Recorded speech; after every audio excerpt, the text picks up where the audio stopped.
You're listening to Crushing Classical, How to Thrive in Your Creative Career.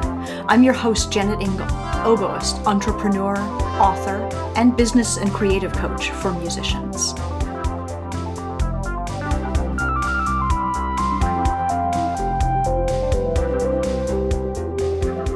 In today's podcast, you'll hear my interview with James Daly, pianist, composer, teacher, business owner. He's created the San Ramon Academy of Music and the powerful piano brand. He's overcome a lot of obstacles to get where he is now, owning a successful teaching business and continuing to perform, compose, and create content with energy and love. I know you will enjoy this conversation. Thanks for joining me today. I hope you enjoy the show.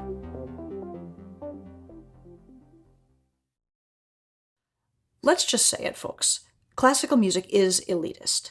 The people on our orchestra stages tend to look a certain way, the composers who get played tend to be demographically similar, and our diversity, equity, inclusion efforts often get a surprising amount of internal and external pushback.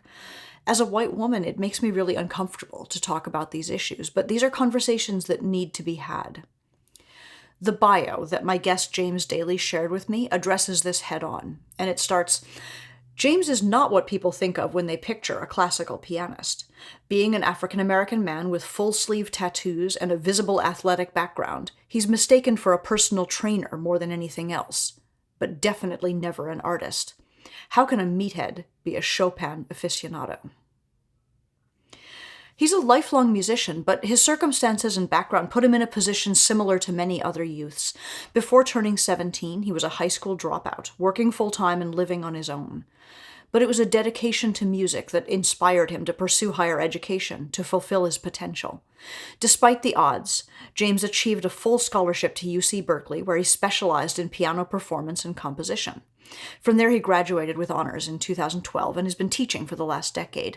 His unique approach to instruction gained him such success, he opened the San Ramon Academy of Music in 2018, focusing on online music education and group classes.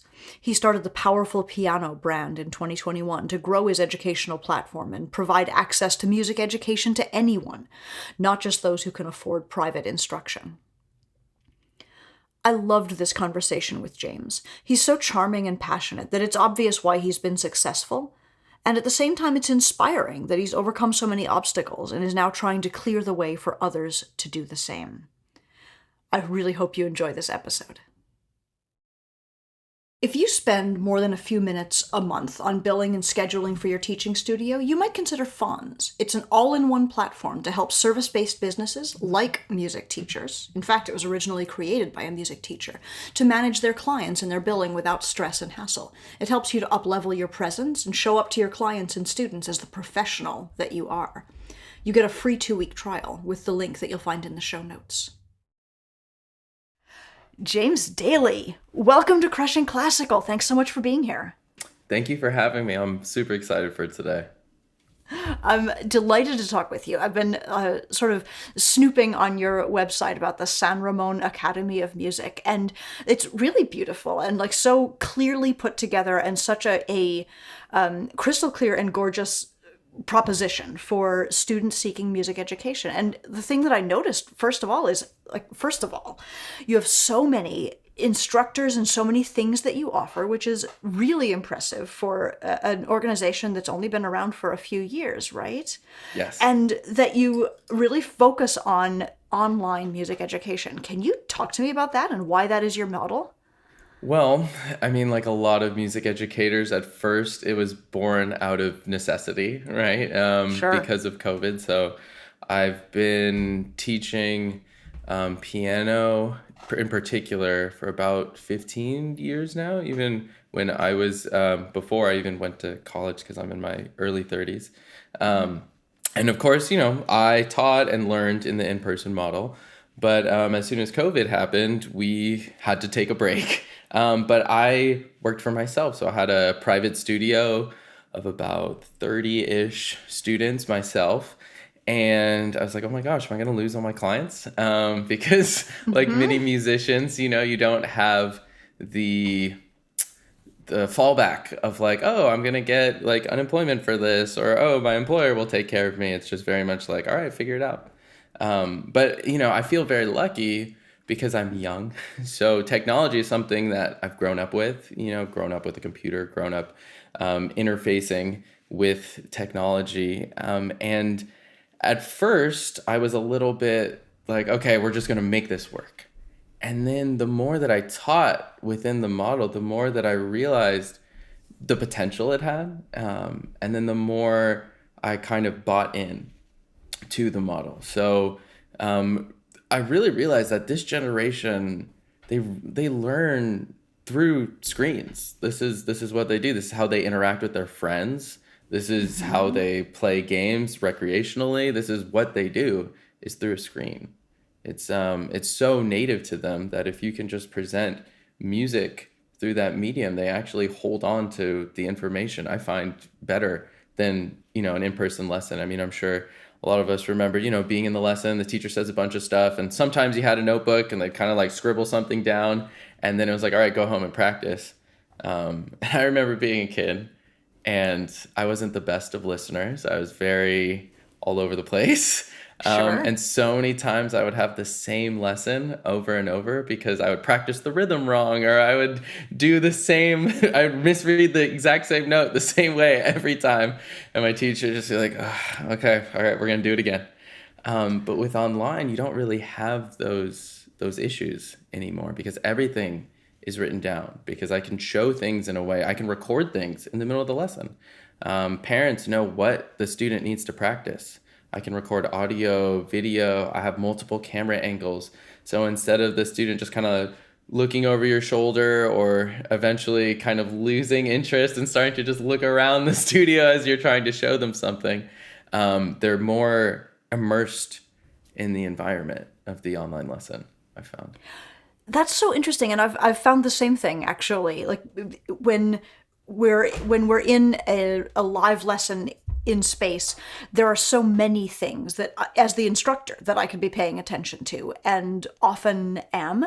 And when we're on Zoom and I'm focused on like the thumbnail of the person that I can see, it's limiting, but with that limitation comes such terrific focus. So I'm like, all I can see of you right now is your left shoulder and your neck. But do they need to have that much tension? Because I'm really noticing, like, what happens when you start playing.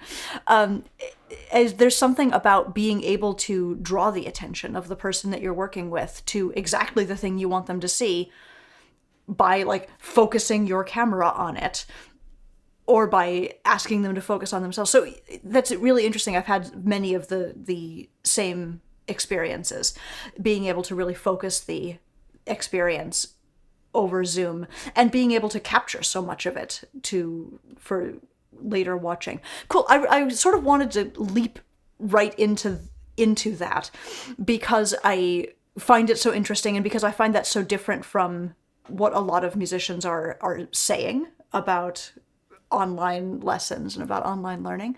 But I feel like your story is more interesting than simply like, oh, Zoom is fun. You're like really young to own an entire music school business. Like, can you talk about this journey that you've been on? I mean, it's really interesting, because the people that I've hired are on paper like much more qualified than me. They have master's degrees, larger performance careers.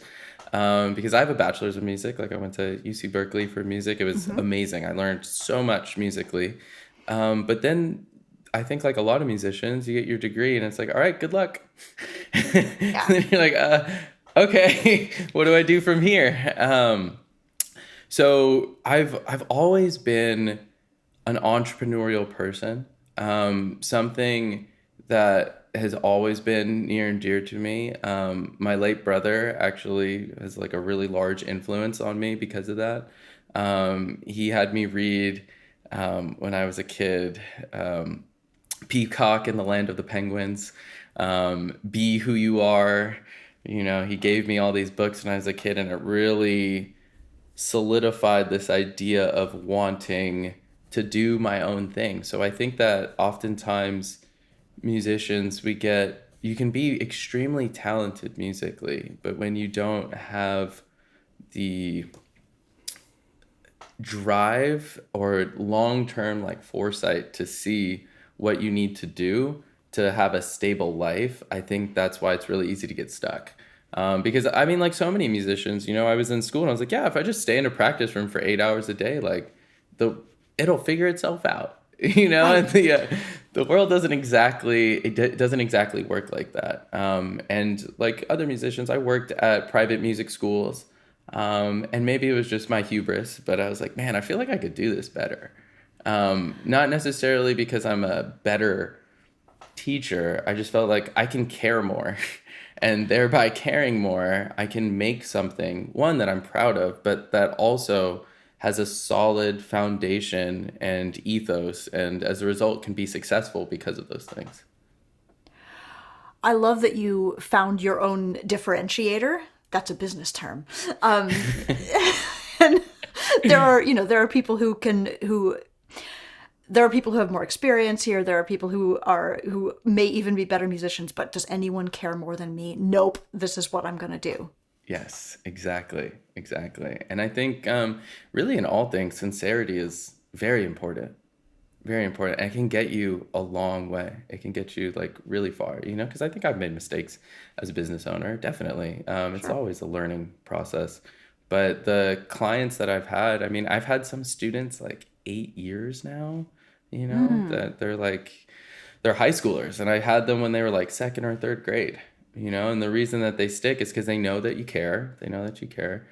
Um, and they know that you're doing all that you can to like enrich their lives, or from the parents' perspective, their children's lives. And that is what really creates, I think, longevity in a studio. Yeah. Yeah, absolutely. Being able to bring that attention and that care to those individual students. How did you how did you find your way to music and to Berkeley and to this passion that you have? This is well, it's a very circuitous path. Is Yeah. the short answer. The long answer is kind of interesting. My mother is a classical violinist, and my grandmother is a classical pianist. And it was always something, that I did because my grandmother's very big on education. She's definitely one of my heroes because well, she was born in like I believe like 1926, 1927. And as a black woman in the South, just existence, I think, is Yeah. difficult, but in particular trying to go through the higher education system was very difficult. She actually met my grandfather at Dillard University because they were the only two black people at the university at the time. Because when they were in school, like schools actually hadn't been desegregated on a national level yet, which is kind of crazy in the Yeah. 1950s. And she's told me many stories of people burning crosses on their lawn, Mm, professors purposefully giving her very difficult pieces like modern mm, music to try and get her to fail, essentially mm. trying to get her master's in performance. Um, so just that struggle has something that's always been kind of ingrained in me. Yeah. But something that I've always struggled with classical music is the anime sort of feeling. I think that's what Durkheim calls it, right? The you just feel like outside or other. Hmm. When Hmm. I'd go to these recitals, or because I started playing young, I'm like, oh, I'm the only brown boy here, and you're young, so you're not necessarily like consciously thinking that, but you're definitely internalizing it. It feels weird. It feels strange, like you don't belong. Huh. And I used to get the worst performance anxiety. And I've always wondered if maybe that had something to do with it, where you feel like, you don't belong. So music was always a part of my life. I started piano very young. I was naturally gifted, but I it was hard for me to connect, I think, because of a lot of these things. So I actually taught myself other instruments in middle school and high school. So I taught myself like bass and guitar, and I played in punk bands and metal bands. And I was like I'm going to tour. This is going to be awesome. Everyone loves punk music. This is a great plan. Interesting. Was that a little bit about like trying to find the was that a little bit about trying to find where you were going to fit? Like if you weren't Exactly. seeing other people that looked like you in classical music, you were like trying to Well, find the path where you fit in better. I'm asking. 100%.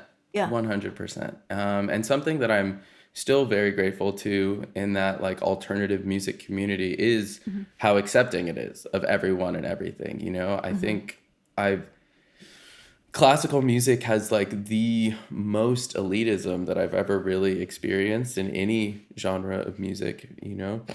Mm-hmm. And I think the requirements of the music kind of create, and, you know, just the history and kind of like create that Mm-hmm. environment, Mm-hmm. which is something that I work really hard in the way that I teach to try and break that down. Like when I'm talking to students, I'll often say things like, you know, if we were preparing for a competition, we may play this differently, but Mm-hmm. this is for you. This is for you. So let's figure out why we want to play this the way we want to play it. I just want you to have a reason. I don't care why, you know. And it Got it. definitely took me a while to become comfortable with myself and who I was within music. I actually wound up dropping out of high school, which is not uncommon. At the high school that I went to, I grew up in LA. It's like a very large high school. I think there is Mm-hmm. like a 20% graduation rate from the incoming freshmen at the school that I went to. They didn't even have music. They didn't even have a music Yeah. program. Yeah. And I had a job. I was working, and I was like, you know what? I'd rather just play in my band. And school is stupid. Like I'm just being kind of babysat here, so I'm gonna do my own Mm-hmm. thing. And then you quickly understand living check to check sucks. Like it really sucks, and you're like, man, I have to do all my produce shopping at the 99-cent store. This is not fun. That is not where you want your produce to come from. Can I hop in for 1 second and just Yes, like, please, please. first of all, thank you for sharing this early part of the story. This feeling that you expressed of just not feeling like you fit in classical music is something that people who look like me need to hear, because that is not something that is not my experience. And I really want to thank you for saying all of that out loud and for being like visibly in classical music now and being the example for young brown children now, if I can even say that. No, please, thank you. I really appreciate that actually a lot. Yeah. So I really appreciate that. I love hearing that you were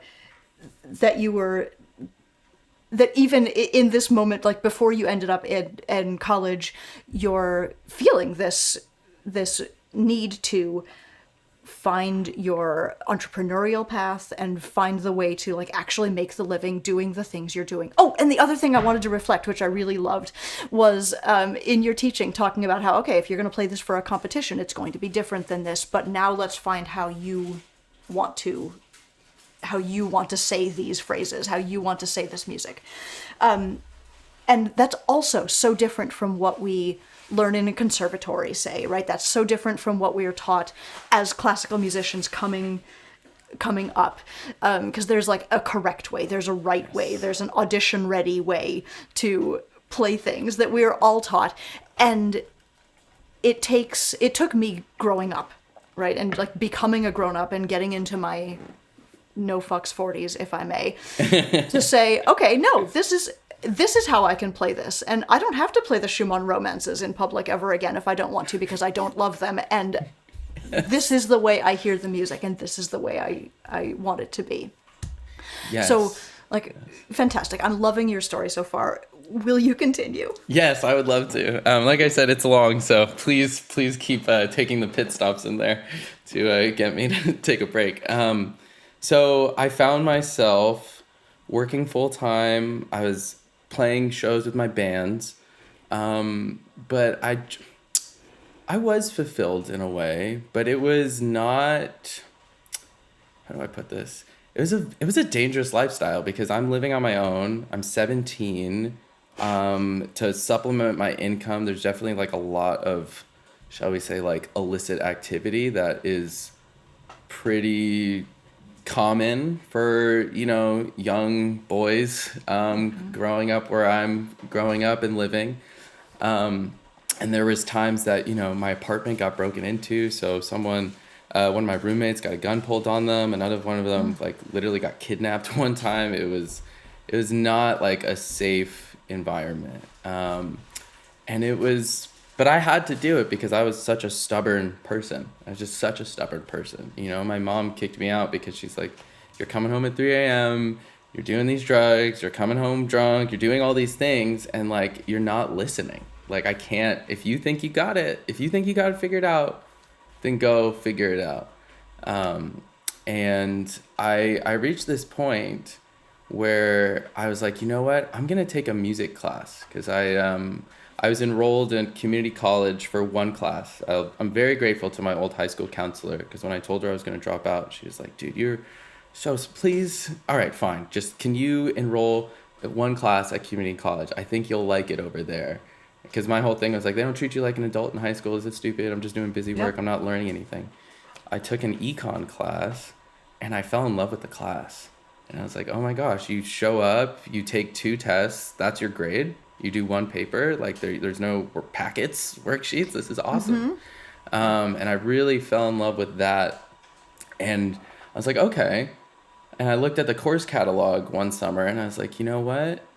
I want to take a music class. I think it would be awesome because this is crazy. I actually forgot how to read music. I hadn't played piano or like structured music for years. I stopped playing piano seriously at like 11 or 12 after I started it when I was like 3. So I did like lessons. And then I was just like, screw this and playing punk rock. And I was like, I want to help my band write better songs. And I took this class with Professor Douglas Dutton at Santa Monica Community College, and my eyes were just open. I was like, oh my gosh, this is amazing. I love this. I absolutely love this. And I was like, I want to play piano again. Like, I want to play piano more.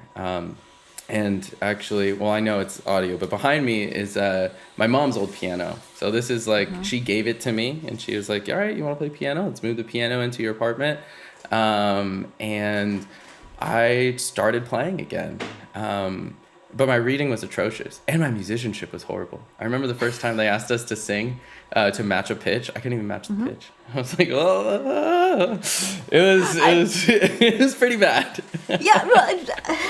What I am hearing is like this very non-traditional classical musician story, right? Where instead of being like nose to the piano keyboard every day of your teenage years, you were like, oh no, I'm gonna go play in this band, I'm gonna do this other thing, and then this really intense internal motivation to learn again, right? When you finally found the community college and the way that when people were teaching in a way that you were able to learn from, then suddenly you sought it out, and like that's also really impressive and really something to celebrate in yourself. Thank you. Right? I've always been a motivated person. I just really have to want to do it. Sure. And that's something that I've carried into my teaching too. Like when I let students pick their pieces, because I think it's on me as the teacher to find options that will suit whatever technical things that we need to work on as musicians. But like, if you don't like it, you're not going to practice it. And if you're not going to practice it, you're not going to connect with it enough to make the technical progress. So it's like, like when I was a kid, my old teacher, he just made me play Bach when I was like 6. And I'm like, I'm very blessed and grateful for it because the dexterity and all that stuff is awesome. But at the time, it didn't sound like anything to me. It was just like, oh, these are weird finger puzzles that I do because it makes my mom and my grandma happy. And that was my connection with it. But in community college, I realized like, man, I want to study music. This is awesome. But I also realized I was like really behind the ball, Sure. I didn't remember anything, like reading wise. I still had playing ability, but I didn't remember any classical pieces. So when I think about it now, it's kind of crazy. I still don't even know how I really did it. I worked full time, started taking a full load of classes. So like I would work I'd have to get there like 7:30, so I'd work from like 8 to 3, and then I'd have classes from like 3:30 to 10, and then I would do homework, and then I would practice, and then it'd be like 2 in the morning, 3 in the morning, and then I would wake up 4 hours later, and I did that for 2 straight years. But because I was so motivated to learn, like I was so just enraptured by the music and discovering the repertoire again, and like really almost in a way for the first time. Yeah. I was so entranced by the music. And it was really fun. So then, I finished the community college, I'm auditioning, but my reading is still terrible. My memorization was pretty good. So I like for all my auditions, I did like a Bach fugue. I did the E minor Chopin nocturne. Those are the only two classical songs I could play. When I went to college for music, which is kind of crazy. And I remember the auditions where they would like be like, "Oh wow, that's really good. Can you start from here in the music? Can you?" And I would just be like, no." Or they'd put the sight reading examples up. And I remember this one audition where every time the examiner just had to keep putting a simpler example up because I just couldn't do it. So it was really hard mentally to be like, what am I doing? What am I doing here? Probably But puts you right back in that place of like, oh, I don't belong here. This is not for me. Exactly. Which, like, it's not that sort of feeling of imposter syndrome and that feeling of like, this is not, I'm not as good as anybody around me. I'm not putting those words in your mouth, but putting them in exactly mine. how I felt. It's exactly how I felt. That's very right. Like that is not unique among musicians. We a little bit we all have that, but it's so striking, like where you were at and where you were going. So please carry on. So I got into UC Berkeley because they don't have an audition process. They just have essentially they take your grades and they look at like your music portfolio. I think I sent in like a video recording or something of me playing. And because I was living on my own, I qualified for financial aid, and then I had state and federal aid because I wouldn't have been able to afford to go to school without it. So I tell my students, I was like, I got paid to go to UC Berkeley, which is pretty cool. And I transferred to Berkeley as a junior. And from there, I had that intense imposter syndrome, like the most intense imposter syndrome. But I loved the place of Berkeley so much. I felt comfortable there, just like physically being there. And it was really helpful for me too, because it took me out of like the neighborhood that I was living in. It took me away from the people that I grew up with that were still engaged in illegal activity, that, were like just drugs and stuff like that was just like the life. That was just part of, it was very normal. And I think by getting out of that really, really helped me like a lot. Sure. Finding your people and surrounding yourself by people who are like doing the things that you want to be doing rather than the things that you've been defaulting to do. Exactly. And from there, I don't know, I've always been, like I said, a motivated person. So I told myself, I was like, I'm just going to practice more. Like if everyone is better than me, and I went in as one of the, I'd say, lower tier pianists in the department. Excuse me. I was like, I'm just going to practice. Like I can practice 8 hours a day. Like I can suffer way better than these people can. I can care more. I can suffer more. I can work harder. Exactly. Do you feel like the imposter syndrome was driving you at that point, or was it? Oh yeah. Or like was it? Yeah. 100%. 100%. And just that fear. Like I remember in lectures, I was so nervous about my reading. And it's funny now, like my sight reading is probably like my best trait as a musician. Like many years later, because I worked so hard at it.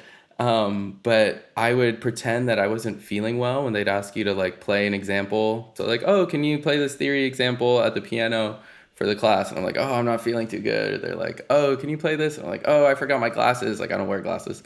Just like as many different things as possible to get out of doing the thing to embarrass myself, And then I'm like, they're gonna find out that I'm a fraud, and then like I'm not gonna be able to go to school here. And another saving grace for me too is I had emphasis on composition. So I was like, okay, I'm not going to be like the best, I'm not going to be Martha Argerich. I'm not going to be Kissin, but I've always written music. So I was like, I'm going for composition. So I'm not a classical pianist.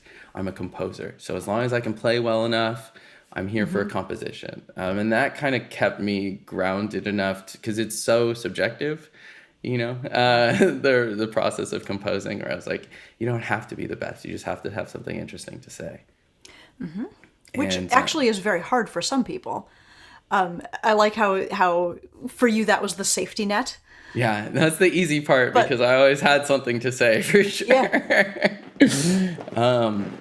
But Berkeley was a really formative experience for me like that, and I'm very grateful for the professors for being patient with me. My piano teacher there, Martha Wastley, is just the sweetest little lady, I swear. And she had so much energy, and it's part of the reason I teach the way I teach now. Like, she's explaining melody, and she'd always ask me these like weird questions. She's like, "How far can you go into a forest, James?"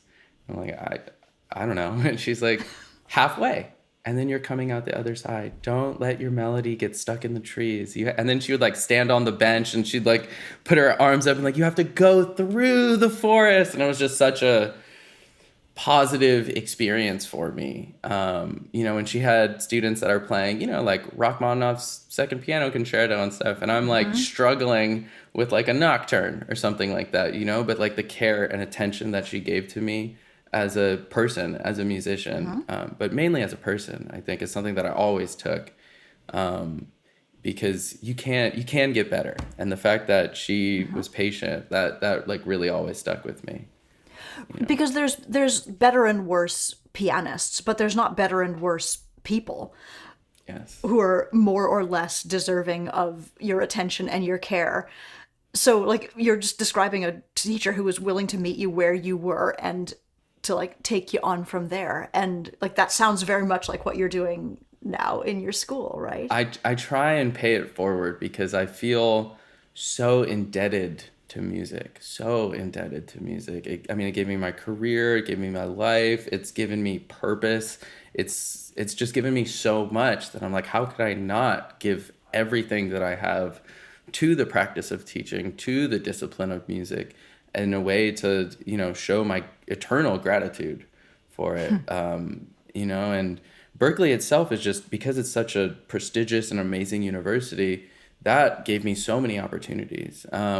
Like one thing that I was able to do there, that was really fundamental for me was, I got to study abroad for 6 months at the University of Manchester.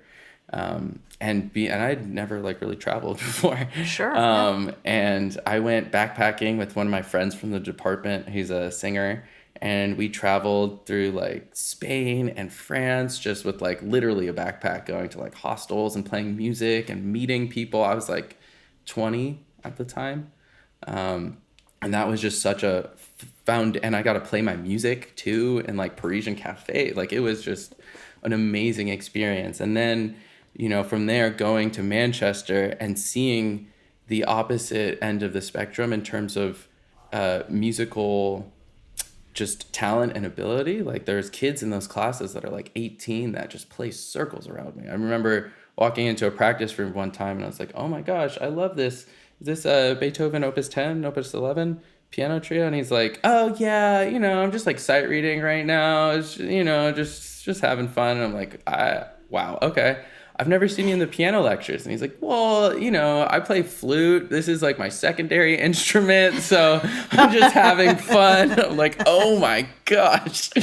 And there's definitely some of the Royal Northern kids were there too, the conservatory across the way. And it was really interesting because I feel like at that point I was comfortable and confident enough in what I wanted and who I was to not be fully shaken by like, oh my gosh, these kids are like, way younger than me, infinitely better than me. Like, what am I doing? It was more like, man, this is so awesome. I get to be around like these musicians, like this level of talent, and like, I'm here. Ooh, like that's the gorgeous other side of the imposter syndrome, right?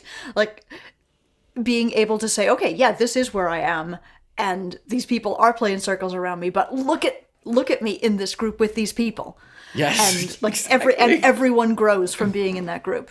Yeah, it was a really magical time, and I think I always tell my students now, anytime you get a chance to go abroad, anytime you get a chance to study somewhere unique, live somewhere unique, do it, because it was just such a foundational experience for me, and then learning from their composers too, because they're very 20th century composers, and I would butt heads with those teachers, Professor Wally and Professor Reeves, all the time, Mm-hmm. because they're Mm-hmm. like, why is this tonal? And I'm like, because tonal music is beautiful. That's why. Why is your music not like?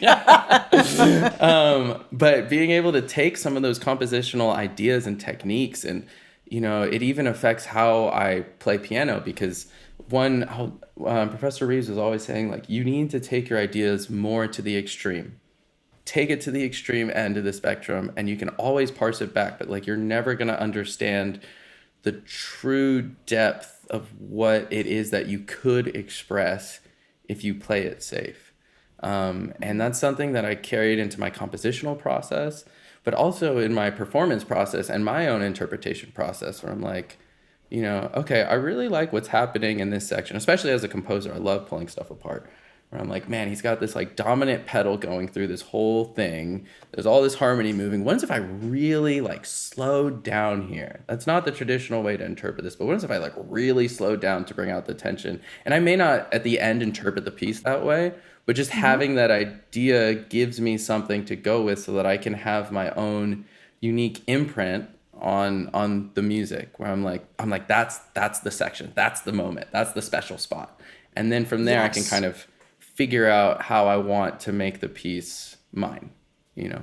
Yes, amazing. Like I also always coach my students to say, okay, well, you feel like this should slow down here. Like, let's find the line of too much. Let's try slowing down too much. Let's try Yes. crescendoing too much. It's hard to get your musical interpretations like out of your head, out of your body, through an oboe, through the air to an audience member. Like, let's see how much you can exaggerate it and where is that line, and then you can dial it back. Like, Yes. nuance doesn't have any place in the early part of your practicing and exploration, because Yes. really it's all experiments, which, like, that metaphor brings me back to entrepreneurship, actually.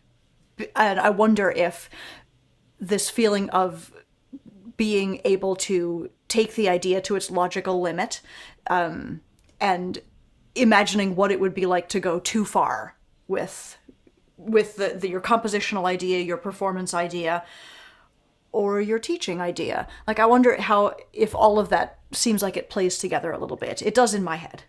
I definitely think so, because well, one, just everything is interconnected. So like your philosophy as a teacher is very similar to philosophy as a musician, similar to my philosophy just as a human being, and how I interface and interact with the world.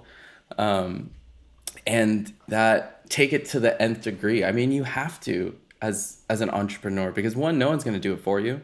Mm-hmm. Like, you can have a great idea, but unless you're really willing to take it as far as it can go, like, it's going to die on the cutting room floor. It's just kind of how it goes.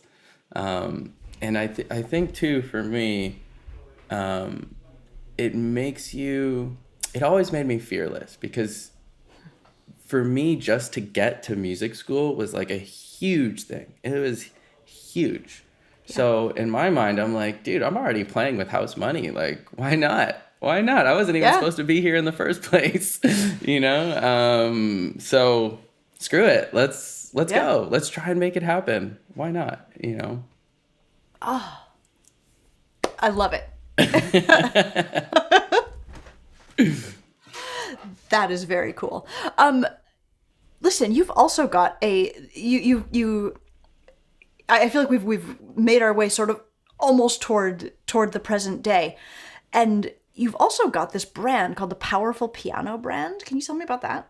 Yes, this is like my baby. And I have been working on this for a few years, and it's really about rebranding classical music to fit modern just people, because I think that it's just such an enigmatic thing where it's like, and when I was growing up and stuff, like I didn't tell a lot of people that I played piano because they're like, oh, that's white people shit. What are you doing? And I'm like, Mm-hmm. ah, dude, but it's so cool. But like in my head, I'm like, I'm already a dork and like very nerdy. I did sports and stuff, and I still actually participate in amateur athletics. It's like a nice little kind of dichotomy between the two, but I was not confident. So Mm-hmm. for me, I was like, okay, all right, well, I'm just not going to share that part of myself. But when I explain classical music to students and they see it like in my face or just how I talk about it, you see the connection. You see the connection. Like, I showed a student the other day because I give listening a lot. One of my favorite things actually about online lessons is I can give so much listening. So I can give YouTube videos. I can show them famous performances.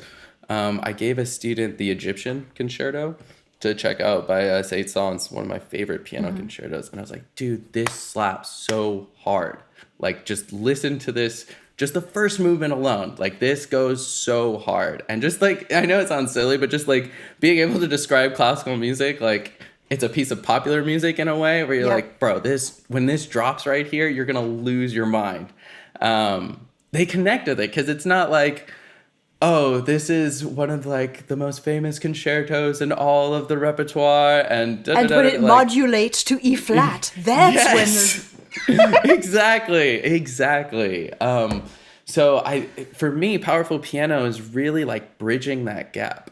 And I always wonder too, because artistry carries. And the way that we look at like an artist now, like let's say like a Post Malone or someone with like, a bunch of face tattoos, just embodying what it looks like to be an Mm-hmm. artist now. I Part of what I did with Powerful Pianos, I had a bunch of composers reimagined more so as a modern artist. So I was like, what is it? Like Beethoven was a badass dude, and like to the point that it was dark. He's dark, man. Those letters to his brother, dark. He's basically Mm-hmm. saying like, look, man, God gave me this amazing gift, and I would straight up kill myself right now if I didn't think that this music needed to be heard. And then he signs it per aspera ad astra through suffering to the stars, right? Like that resonates. That's something that cuts across nationality, cuts across like socioeconomic status, like that. Like the struggle is real. The struggle is real. And my Yeah. mom loves this saying, like, everyone carries an invisible yoke, sweetie. You can't see how much it is, but it's like the heaviest yoke they've ever carried in their life, you know? Yeah. And that relativeness of struggle, like everyone knows that. And that's something that I really want to get across. I remember when I was in Manchester, the student orchestra played Tchaikovsky 6. Yeah. And I sat by myself, and but when the third movement came, I was like touching my shirt. I was like, why is this wet? And I'm like, oh, because I'm crying right now. I'm like Mm-hmm. literally just tears coming out of my face to the point that I was like taken aback. And it was just such a powerful, moving, just like transformative life experience. And I want everyone to feel that with classical Yeah. music. And I think that is why the music survives. Not because, I mean, yes, the tradition, yes, it's difficult. Yes, there is the prestige involved in playing it, but Mm-hmm. it's the music. So powerful piano is really my goal is to reestablish the brand of classical music, which sounds kind of like audacious, but you gotta you gotta believe in You yourself, got to go right? for it. You got to shoot for the Exactly. moon. And to make music education more affordable, because when I was a kid, like my mom worked crazy jobs for me to be able to take music lessons, and it was just me and her, so I was a single mom for a good portion of my life. And she would work like 7 to 5 or something crazy, come pick me up. She'd drive from downtown LA to West Mm-hmm. LA, come pick me up from this school that she like had to forge papers to get me into even in the first place, and then drive me across town again to a piano lesson. And so she's been up like 12 hours. She's worked like a full day driving me across, getting me to this lesson, and like driving me back. Um, and I would like for other people not to have to do that. So Right. I provide like free educational resources through Powerful Piano. So we have the YouTube channel right now, which I think I have close to like 100 videos on there. Um, but my main emphasis is technique, is Mm-hmm. understanding technique, because there's things like simply piano and musician or whatever, and it's like I feel like it's kind of just like a monkey at a typewriter sort of a situation where it's just like monkey see monkey do, but it caps your ability. I've gotten students in the past where I'm like, I'm Mm-hmm. sorry, dude, we're gonna have to spend a year just like undoing everything because you're not gonna be able to play fun music. The way you hold your hand, the way the literal your fingers move on the keyboard is fundamentally fucked. So we have to just completely start over.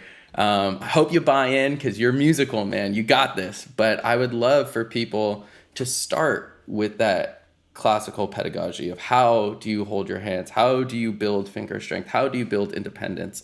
And then from there, you can do whatever you want on the instrument, because Mm-hmm. it's easy. Yeah. So Yeah, that is absolutely. that is like the main goal of Powerful Piano. And there's a few different things that I'm currently working on right now in terms of resources for students. But that is my baby project. The San Ramon Academy of Music basically pays for Powerful Piano Mm-hmm. currently. Mm-hmm. Sure. Yeah.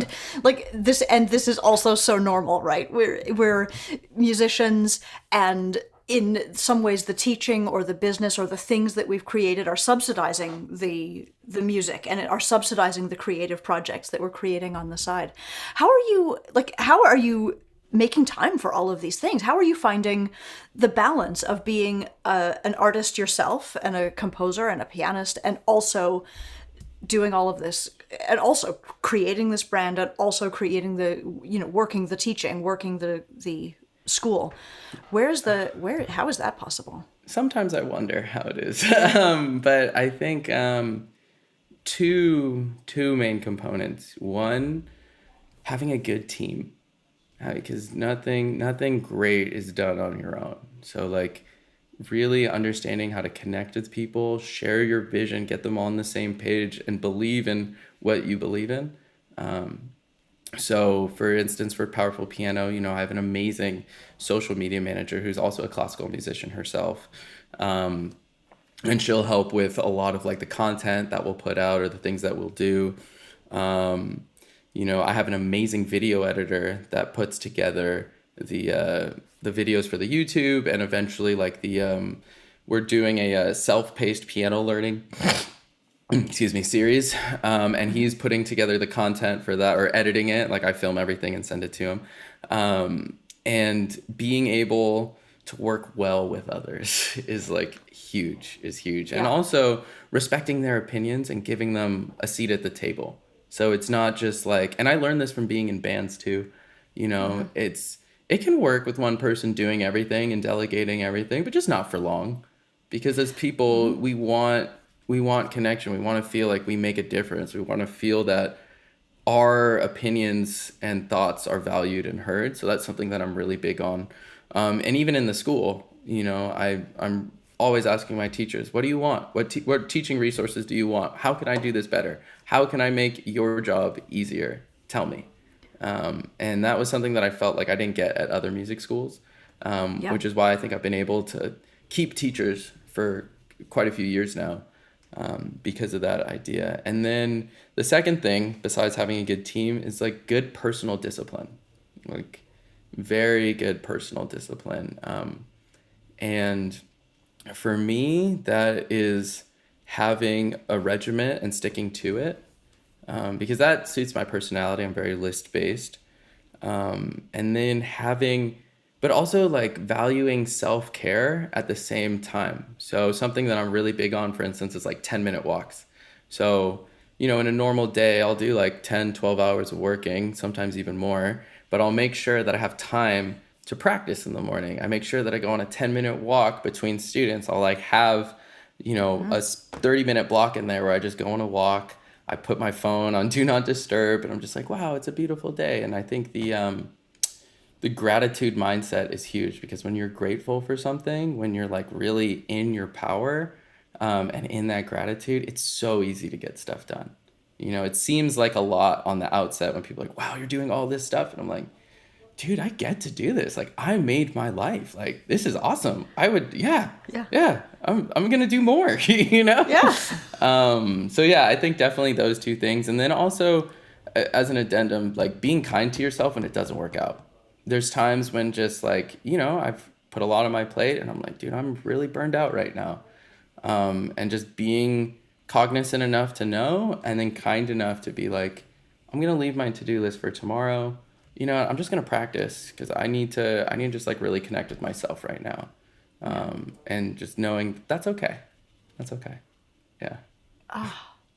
James, you're amazing. This was an incredible conversation. Actually, I felt personally called out by all of your like 3-part responses in this last bit. I'm like, oh yeah, I need to be better. Oh yeah, oh yeah.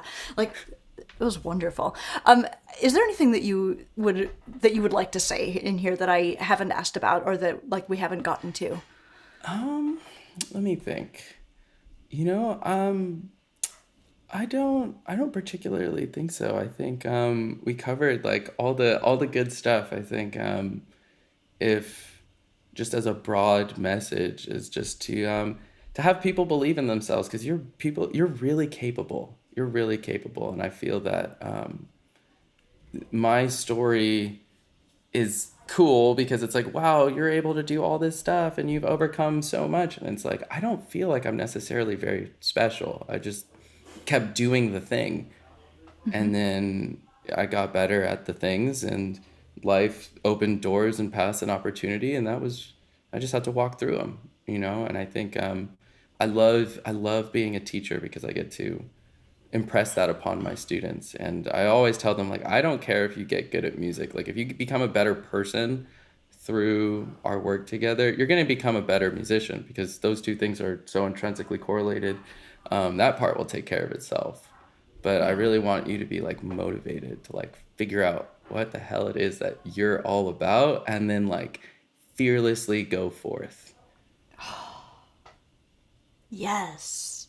Yes. Thank you so much, James. Where can people get in touch with you or follow you? Okay.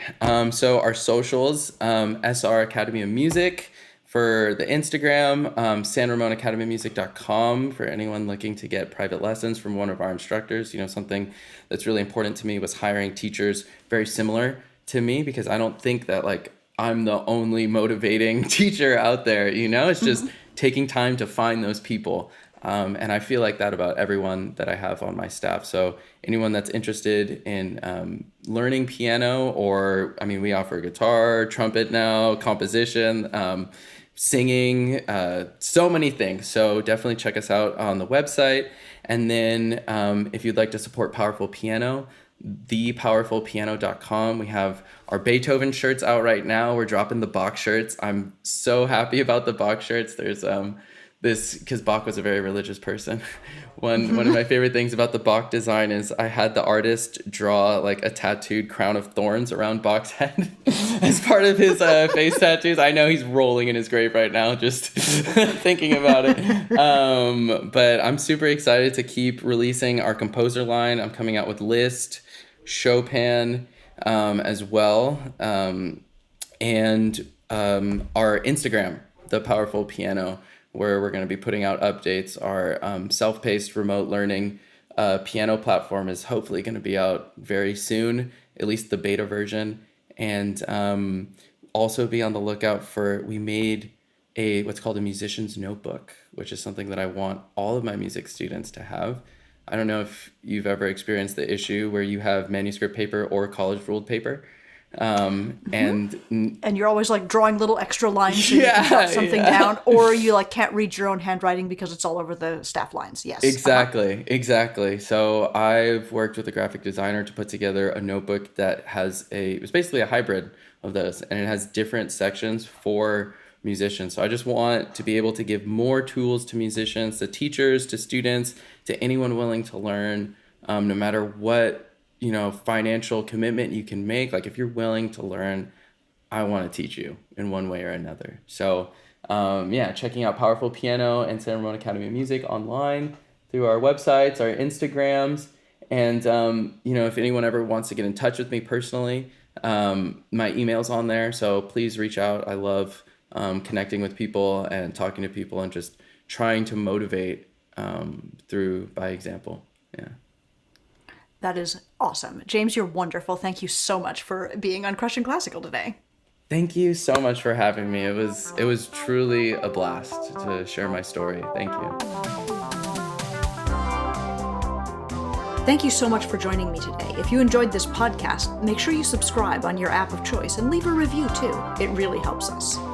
Don't forget to check out Fonz if your own teaching or service-based business needs better systems. You can use the link in the show notes for a free 2-week trial. Our theme music was composed by Dream Vance. You can hear his first album, Re-Entry, on Spotify and Apple Music, and follow him there for more innovative synthwave music. You can find me at janetingle.com, which is also where you can pick up a copy of The Happiest Musician book, reach out to me with thoughts or questions about the podcast, or apply for a free clarity call to explore your own portfolio career and thriving musical life. Thank you so much for listening. Have a great day.